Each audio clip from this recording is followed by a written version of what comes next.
Recording stopped. Recording in Pues progress.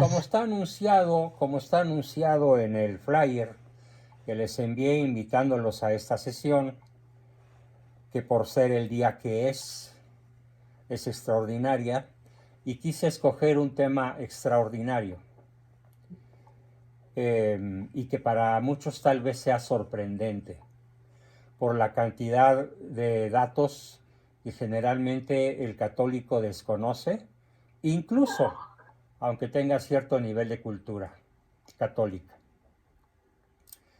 Comenzaré por preguntarles, ¿ustedes sabían que Lutero escribió un libro contra los judíos que se llama Contra la Judería, en ese libro exhortaba a los contemporáneos, a las personas de su época, a quemar las casas y a asesinar a los judíos? ¿Quién sabía eso? Lo desconocía totalmente. Es la primera vez que sé de ese libro. Bueno, pues es que bueno que los puedo sorprender, porque es un hecho histórico. Lutero propagó la idea, propaló la idea de que los judíos no merecían vivir por haber sido el pueblo deicida, por dedicarse a la usura y por buscar el exterminio y la sujeción de todas las naciones. Entonces Lutero predicó a diestra y siniestra la quema de sus propiedades y la persecución de los judíos, o como él le llamaba, de la judería hasta la muerte. Quiero introducir esta charla sobre el protestantismo, sobre las sectas, pues dándoles a conocer un dato que nadie conoce, pero los historiadores sí lo conocemos. Así que ya se podrán ustedes imaginar la calidad moral de quien encabeza la Reforma Protestante. Eso solo lo haría absolutamente execrable, anatematizable, para usar la palabra que hace rato comentábamos. Lo hace un individuo absolutamente despreciable. Porque, ¿qué tiene de cristiano pedir el asesinato de los judíos, de la judería, como él le llama? ¿Y qué tiene de cristiano pedir la quema de sus propiedades y su extinción hasta la muerte del pueblo judío? ¿Qué tiene eso de cristiano? Con esto bastaría para descalificar de modo absoluto cualquier movimiento, entre comillas, religioso que Lutero haya promovido. No es el primer hereje de la historia, pero sí es el que más daño ha causado a la Iglesia Católica y a las almas de la humanidad, de las personas, de los individuos, incluso de buena fe, a lo largo de la historia de la cristiandad, de la historia del catolicismo, del cristianismo. Ningún sujeto ha causado tanto daño, tantas guerras, tantos conflictos, tantas cosas tan terribles, como por ejemplo una guerra que en Europa duró 100 años. Un siglo duró una guerra entre países protestantes y países católicos, aparte de otra guerra conocida como la Guerra de los 30 años. Ningún otro movimiento en la Tierra ha causado tantas muertes. Probablemente el comunismo se le iguale. Probablemente el comunismo incluso pudiera tener más muertos que el protestantismo, pero el protestantismo ocuparía un nada honroso segundo lugar en el número de víctimas inocentes, causadas por cuestiones de carácter ideológico, de carácter religioso, de carácter herético. Bien, ese es un primer dato muy, muy interesante que de golpe y porrazo descalifica a Martín Lutero como una persona digna de crédito. Pero hay otro dato sumamente interesante, y es el hecho de que los psicólogos desde Wundt, W-N-D-T, Wundt en el siglo XVIII, hasta la fecha, hemos considerado a Martín Lutero como víctima de una enfermedad incurable, progresiva y mortal. Esta enfermedad es una psicosis, no es una neurosis, es algo mucho peor a una neurosis. Las neurosis pueden tener remisión. Una persona neurótica hasta cierto punto puede dejar de serlo, o incluso puede controlar su neurosis a voluntad.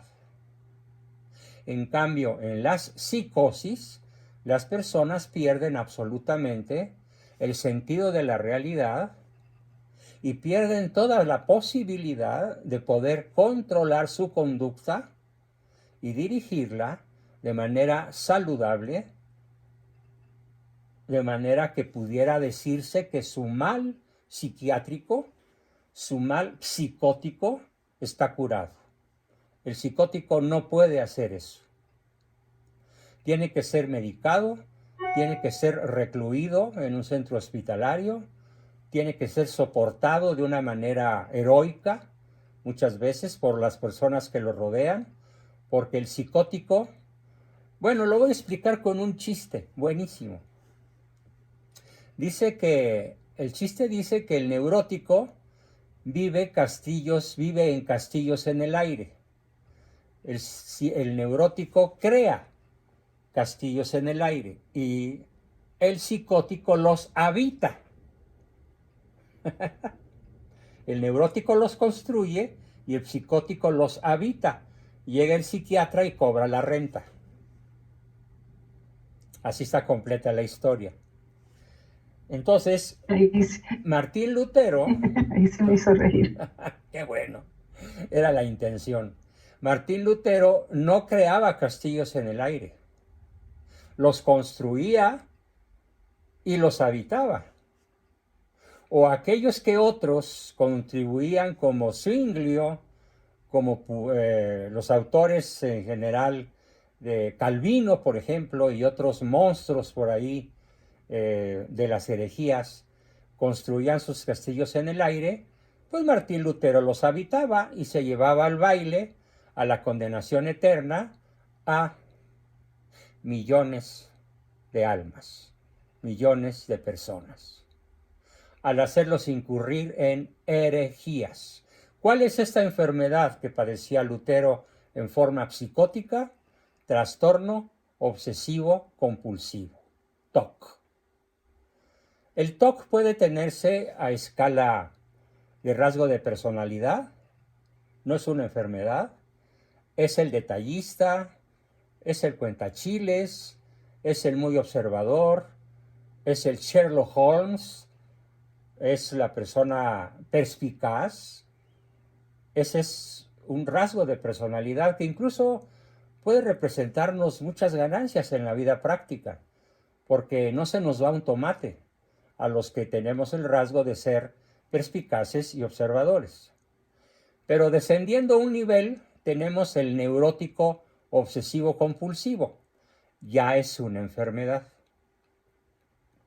Pero puede ser controlada o puede ser eliminada por la persona mediante terapia, mediante el darse cuenta él solo a lo largo de las indudables golpizas que la vida le va a dar por andar de obsesivo.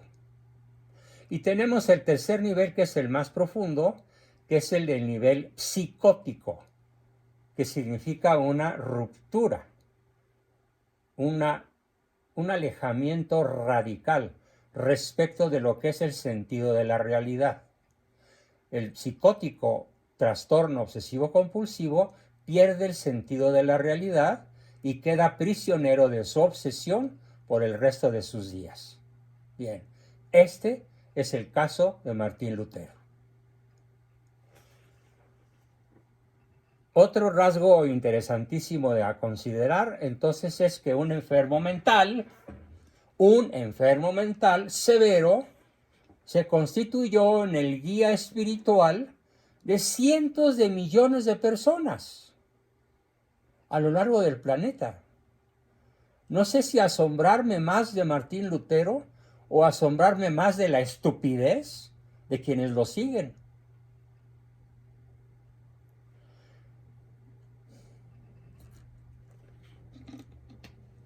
Aunque tal vez, para ser más justos, no debamos decir estupidez, sino ceguera.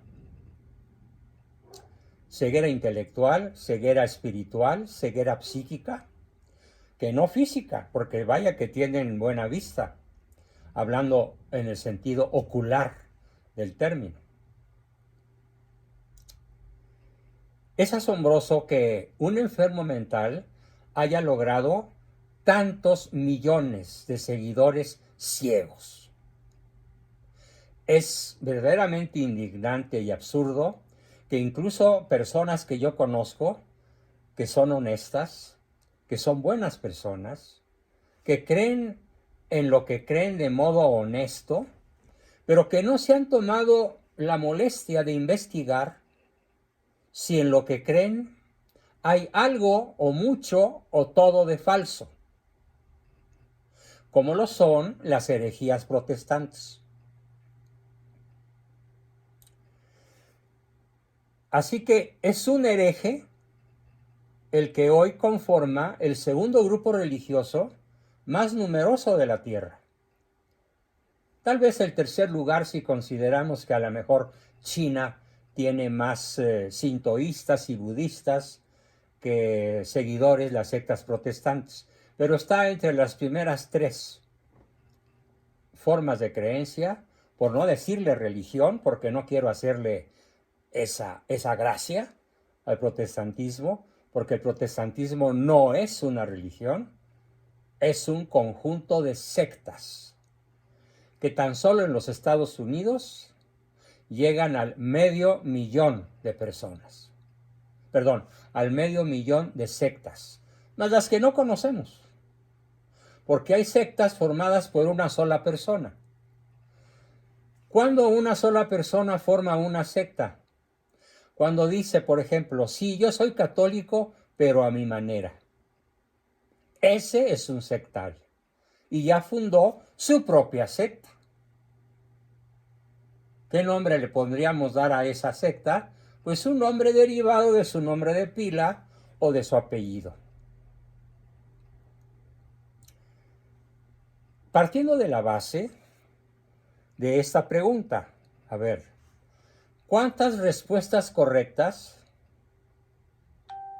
se dan en cualquier ciencia? Por ejemplo, si yo pregunto en astronomía, ¿cuál es la velocidad de la luz?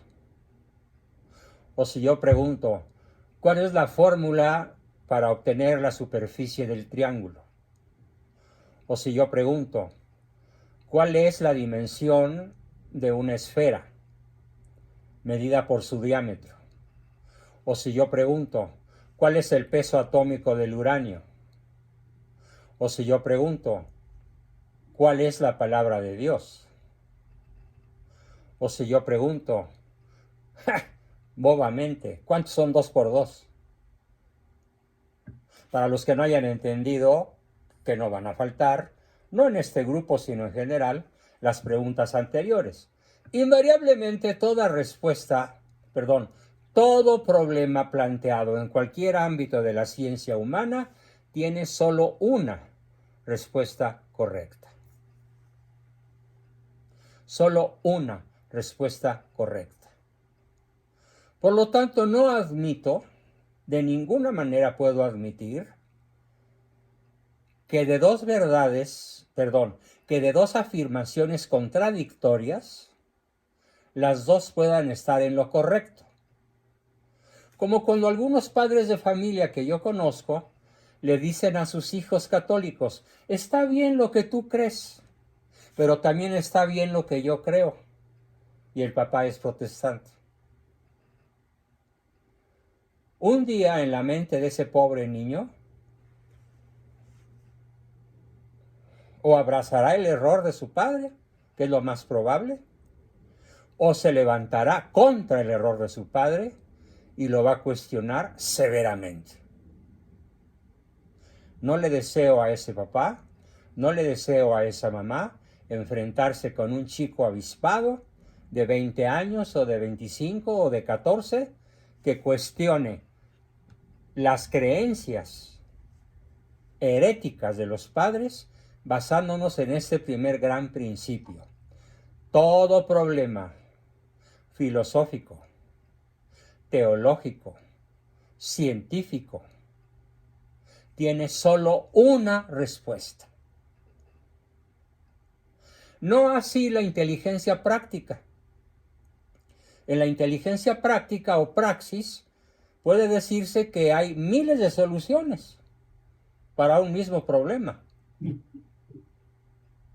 Por ejemplo, el transporte se puede hacer en burro, en mula, en caballo o en jet.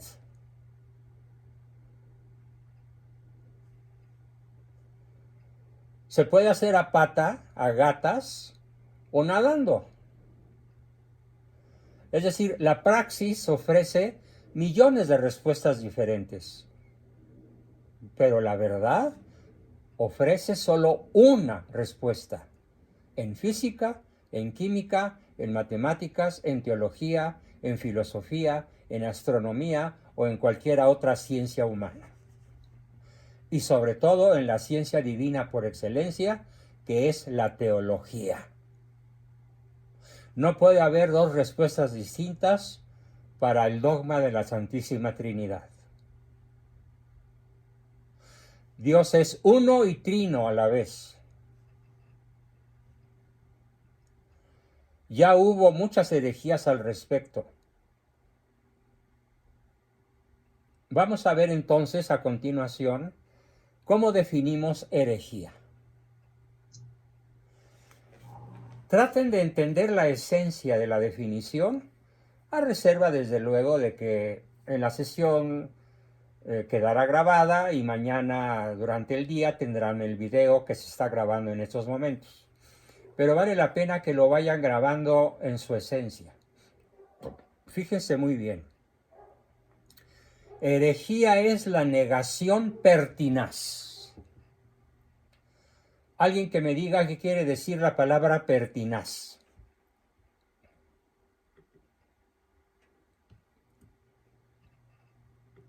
¿Nadie sabe qué significa pertinaz?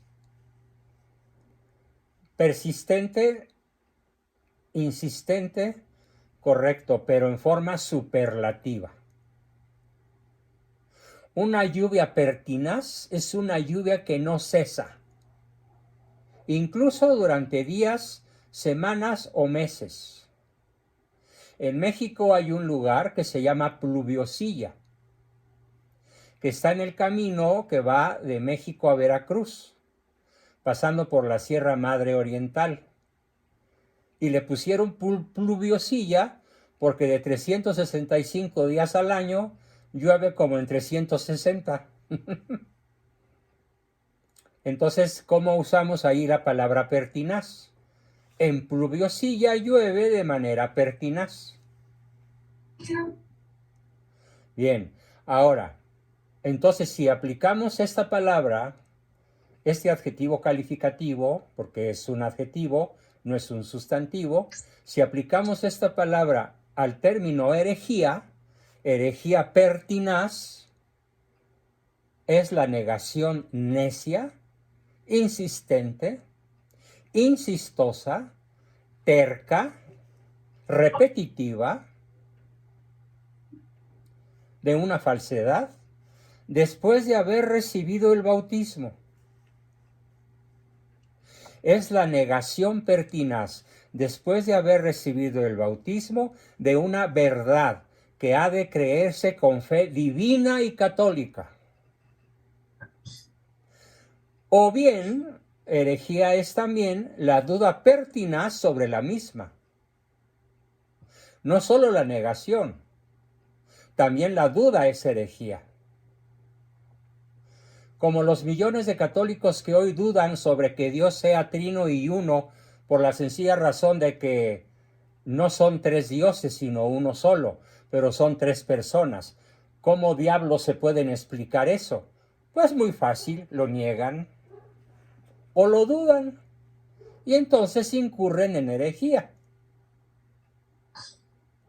Al respecto hay una anécdota hermosísima de un gran santo católico que es, en estos momentos no estoy seguro si se le atribuye a San Agustín de Hipona o se le atribuye a Santo Tomás de Aquino, pero independientemente de cuál de los dos sea, estaba una vez el santo paseándose por una playa, devanándose los sesos para tratar de explicarse el dogma de la Santísima Trinidad. San Agustín, correcto Jorge Luis, San Agustín. Devanábase los sesos el buen hombre, horas enteras deambulando por la playa solitaria, cuando de pronto se le apareció a pocos metros de distancia un chiquillo que estaba con una conchita echando agua a un hoyito que había hecho en la arena. Y luego el niño corría a la orilla del mar, llenaba la conchita y la vertía en el hoyito que había hecho en la arena. Y así varias veces. Esto llamó la atención poderosa de San Agustín, quien le preguntó al niño, ¿qué haces, niño? Y el niño contestó, pues ¿qué no ves?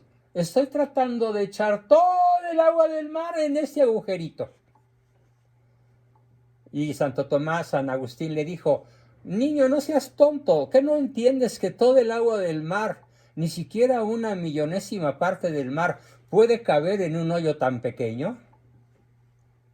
Y el niño le dijo, pues más tonto eres tú, que tratas de meter en tu cabeza el dogma de la Santísima Trinidad. Y desapareció. Desde entonces, el santo adquirió la certeza de la absoluta veracidad del Dios trino y uno, pero que no está al alcance de la inteligencia humana entender ese misterio. Por eso se llama misterio. Y por eso la Iglesia lo elevó a la categoría de dogma. Dogma. Tienes que creerlo. No importa cuánto lo dudes, no importa que no lo creas. ¿Quieres pertenecer al cuerpo místico de Cristo? ¿Quieres permanecer en las filas de los sabios, de los santos, de los hombres justos que alcanzarán la gloria eterna? Sostén la misma tesis que sostiene la Iglesia y no le busques senos a las culebras, porque no las tiene. Es de las cosas que a mí me cuesta ningún trabajo creer. ¿Por qué? Porque es palabra de Dios. Se requiere ser muy necio, muy pertinazmente hereje, para ponerse a dudar de la palabra de Dios. Cuando Cristo habla de mi Padre que está en los cielos, está hablando de alguien, de alguno, de la primera persona de la Santísima Trinidad, con quien Él es consubstancial. Por eso nuestro credo dice consubstancial al Padre, de la misma naturaleza que el Padre, de la misma naturaleza que el Espíritu Santo, es Cristo. Negarlo o dudarlo es una flagrante e imperdonable herejía. Hay que distinguir la herejía de la apostasía.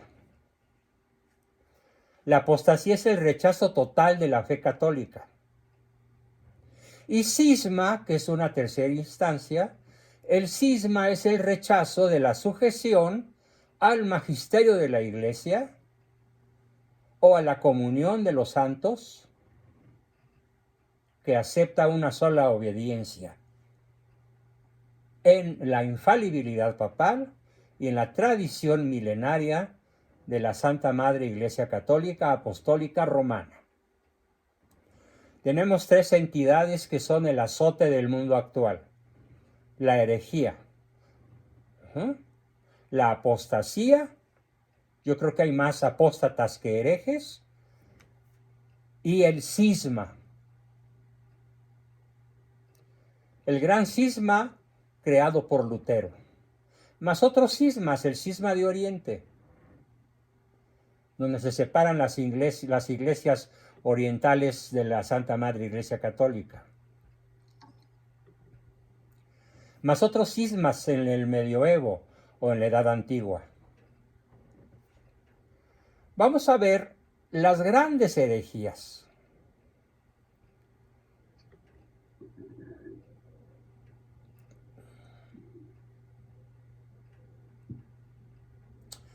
A ver, en el siglo I, recién fundada por Cristo su iglesia, tenemos a los que se llaman los circuncisionistas. La herejía circuncisionista puede ser resumida en las palabras de los Hechos de los Apóstoles. Algunas personas venidas de Judea enseñan a los hermanos que si no se han hecho circuncidar según el rito establecido por Moisés, no pueden salvarse. Herejía.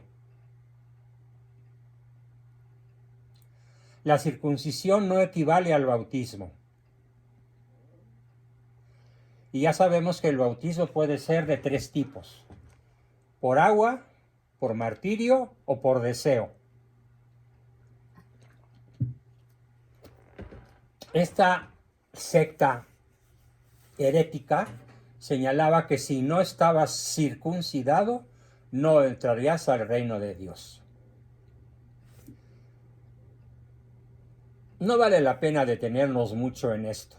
Me parece una solemne estupidez. Está preguntando a alguien por la blasfemia. Si la blasfemia no tiene que ver.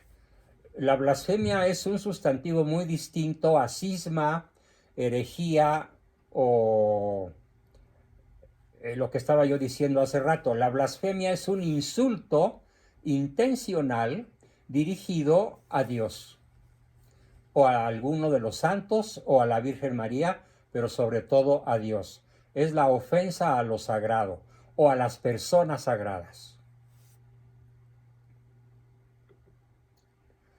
Tenemos otra herejía. Esta herejía, que es muy actual, es el que llamamos gnosticismo. Se escribe con G al principio y luego la palabra gnosticismo, pero hay que escribirla bien, gnosticismo, que se da en los siglos I y II. El gnosticismo tiene un alarido absurdo. Toda materia es mala. El cuerpo es material, luego el cuerpo es malo. Como si no fuera obra de Dios.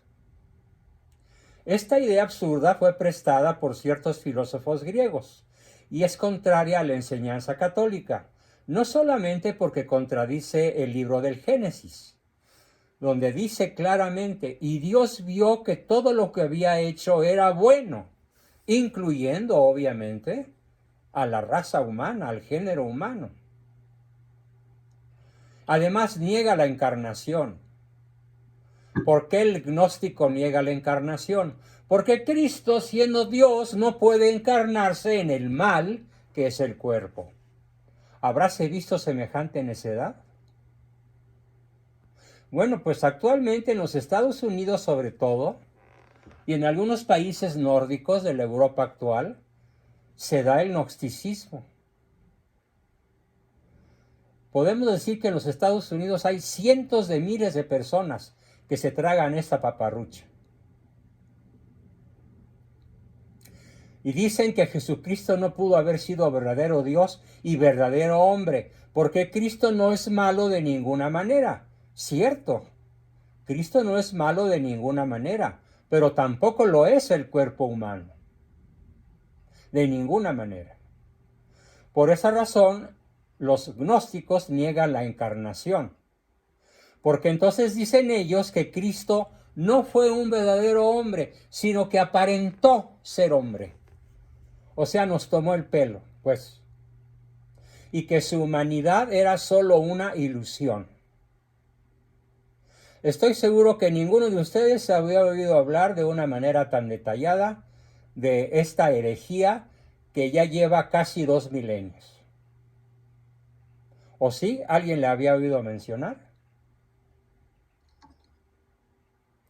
Jorge, pero no tenías la definición. No, no.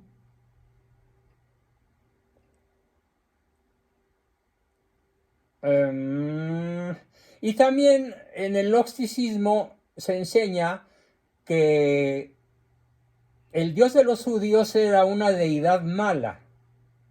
Fíjense, el Dios de Yahvé, el Dios Yahvé de Moisés, de Abraham y de los profetas, era una deidad mala, distinta al Dios del Nuevo Testamento. ¿Cómo la ven? La herejía de la que estamos hablando, Anita, se llama gnosticismo. Pon la letra G y después la palabra gnosticismo. Gnosticismo. La que dice que hay dioses, uno malo y uno bueno. Que el Dios del Antiguo Testamento es el Dios malo y el Dios del Nuevo Testamento es el Dios bueno. Y que además hay una serie de muchos dioses o seres divinos conocidos como los eones, que median entre el hombre y Dios para alcanzar la gloria eterna. Y que el más bajo de esos eones, el que había tenido contacto con los hombres, era supuestamente Jesucristo. O sea que el gnosticismo niega absolutamente la divinidad de nuestro Señor Jesucristo y su consubstancialidad con el Padre y el Hijo y el Espíritu Santo. Bien, ¿alguna pregunta sobre el gnosticismo por si no quedó claro? Bien, tenemos una tercera solemne estupidez que se llama montanismo. Otra herejía muy famosa. Montanus, un señor llamado Montanus, comenzó su carrera en forma inocente, por medio de predicar el retorno a la penitencia y el fervor. Hasta ahí todo iba muy bien. Su movimiento también recalcó la permanencia de los dones milagrosos, como el de hablar en lenguas y profetizar. Pero también proclamó que sus enseñanzas, ojo, estaban por encima de las enseñanzas de la Iglesia. Y pronto comenzó a predicar el inminente retorno de Cristo en el lugar de origen de Montanus, o sea, en Frigia. Hubo declaraciones afirmando que Montanus mismo era, o al menos hablaba por el Espíritu Santo, cuyo advenimiento Jesús había prometido, y que en realidad Montanus era el Espíritu Santo. O sea, se le botó la canica con un grado de psicosis paranoica, esquizofrenia paranoia, así se llama la enfermedad de este sujeto, pobrecito. Pero todavía hay personas, algunas sectas en los Estados Unidos, que son montanistas. Claro, nada más cambiaron de Dios. Ya no es Montanus el original, sino ahora, ¿quién creen que es? Dios, yo. Son lo que dicen los montanistas actuales. Otra herejía del siglo III, el llamado sabelianismo. Los sabelianos enseñaron que Cristo y Dios Padre no eran personas distintas, sino dos aspectos u oficios de la misma persona. Según ellos, las tres personas de la Trinidad existen solamente en relación con el hombre y no en la realidad objetiva. Sabelianismo, Correcto, Anita, bien escrito. Luego viene la peor de todas en la antigüedad, en el siglo IV. En el siglo IV tenemos a un señor que se llamó Arrio. Y él funda la secta de los arrianos. Secta que se prolonga hasta nuestros días, por lo que voy a explicar. Arrio enseñó que Cristo era una criatura hecha por Dios, no concebida en el vientre de María, no verdadero hombre. Y disfrazó su herejía por medio de usar una terminología ortodoxa o casi ortodoxa, y logró sembrar una enorme confusión en la iglesia de su tiempo. Incluso era tan hábil que llegó a asegurarse el apoyo de muchos obispos, tanto que otros, mientras que otros lo excomulgaron. Bien hecho. El arrianismo fue solemnemente condenado en el año 325. El año que entra será un aniversario importantísimo en esta condenación. Estamos hablando de 17 siglos se van a celebrar desde que en el año 325, en el primer concilio de Nicea, se definió la divinidad de Cristo. Y en el 381, en el primer concilio de Constantinopla, se definió la divinidad del Espíritu Santo. Estos dos concilios nos dieron el credo niceno-constantinopolitano, el cual los católicos recitamos en la misa dominical. Nuestro credo es tan antiguo como el 325 y el 381, pero aquí va una aclaración importante. No es porque lo que dice el credo niceno-constantinopolitano haya comenzado a ser verdadero a partir de ese año. No, ya era verdadero. Lo único que sucedió es que en esos años fue elevado a la categoría de dogma y puesto en palabras inteligibles para toda la Iglesia y toda persona de buena voluntad. Así ha sucedido con los dogmas, sobre todo, por ejemplo, con los dogmas marianos. No es que antes de definirlos fueran falsos o inexistentes. Lo único que hace la Iglesia al declarar que algo es dogma es que ya lo era, lo está haciendo y lo será. ¿Correcto? ¿Me expliqué bien? Bien. Otra herejía gravísima fue el pelagianismo. Pelagio, en el siglo V, Pelagio negó que el pecado original fuera heredado del pecado de Adán y Eva en el paraíso, y afirmó que llegamos a ser pecadores solo a través del mal ejemplo de la comunidad. O sea, niega el dogma del pecado original. ¿Cómo es que llegamos a ser malos? Por el mal ejemplo de otros. O sea, ¿quién corrompe al hombre? La comunidad. En el siglo XIX, varios filósofos protestantes, creadores de sectas, como Rousseau, por ejemplo, el famosísimo Juan Jacobo Rousseau, dijo que el hombre nace bueno por naturaleza, pero que el mal ejemplo de los adultos de su entorno lo vuelven malo. Tan viejo como el pelagianismo del siglo V es la tesis de este pobre diablo, Juan Jacobo Rousseau, cuya epístola anda por ahí circulando en el mundo hasta católico, con la ingenuidad de muchísimos sacerdotes que ignoran definitivamente lo malo que él causó, el mal que él causó. Así que Pelagio declaró que el hombre nace moralmente neutral y puede llegar al cielo. Aquí hay otra herejía terrible.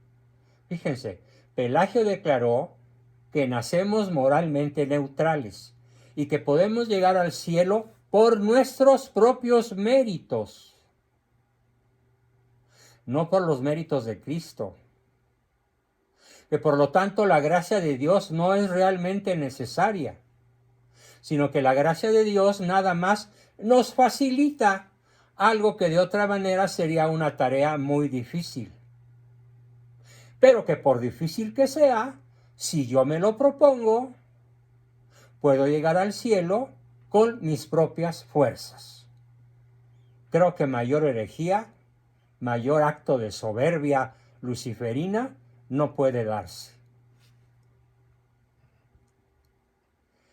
En esta sesión mencionaré una última herejía, a reserva de continuar con el tema en próximas sesiones, porque es un tema que da para varias sesiones. Es un tema riquísimo. El nestorianismo. Esta herejía sobre la persona de Cristo fue iniciada por un tal Nestorio, obispo de Constantinopla, que le negó a María el título de Teotocos. ¿Qué significa Teotoco? Quien lleva a Dios. Teotocos es quien nos lleva a Dios, o literalmente, Madre de Dios. Nestorio declaró que ella solamente había llegado en su seno a la naturaleza humana de Cristo, y así propuso el título alternativo de Christototokos, quien lleva a Cristo o Madre de Cristo, pero no a Dios. Entonces deniega a la Virgen María el título fundamental que le reconocemos los católicos y que le desconocen la inmensa mayoría de las sectas protestantes. Aquí está el origen del terrible error que cientos de miles de sectas cometen sobre la Virgen. Le niegan el título de Madre de Dios. Bien, con eso terminamos nuestra exposición del día de hoy y comenzamos un ratito. Ahora no tengo mucho tiempo, pero puedo tener unos minutos para sus preguntas, comentarios, dudas y aportaciones. ¿Quién quiere comenzar? Adelante. Recording stopped. Recording in